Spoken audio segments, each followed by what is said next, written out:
আমাদের চট্টগ্রামের ভাষায় এই মাছটাকে ব্যাঙ মাছ বলে।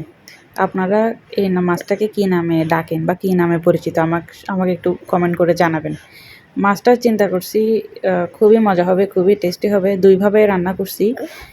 মানে কাটতে যে এত ঝামেলা কি বলবো! এটাও যদিও বা পরিষ্কার, একদম পরিষ্কার করা, কিন্তু এরপরও কেমন জানি ওই যে মাছ বরফের মাছ তো এখানে তো আর একদম টাটকা পাওয়া যায় না।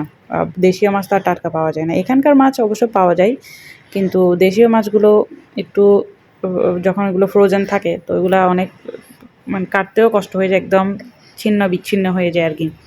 যদিও বা আমি একদম আলতোভাবে খুব চেষ্টা করছি আস্তে ধীরে করে কাটার জন্য। একটু লবণ, মরিচ, হলুদ মাখিয়ে এরপর একটু ভাজা করে ফেললাম।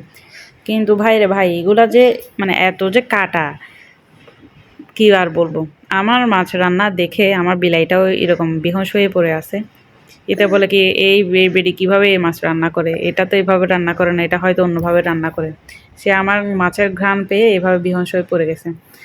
তো যাই হোক, এইতে বিহঁশ হয়ে পড়ে আছে, পড়ে থাকুক। আমি কি করলাম, মাছটা আবার এটা হচ্ছে দুপুরে হচ্ছে ভাজি করছি, আর অল্প কিছু মাছ রেখে দিছিলাম। যদি ভালো লাগে কারো ভাজা তাহলে ভাজবো, আর না হয় রান্না করব। তো দুপুরে দেখি কেউ এই মাছ মানে ভাজা খেয়ে পছন্দ করে নাই। আমার নিজেরও ভালো লাগে নাই, যেটা সত্যি কথা।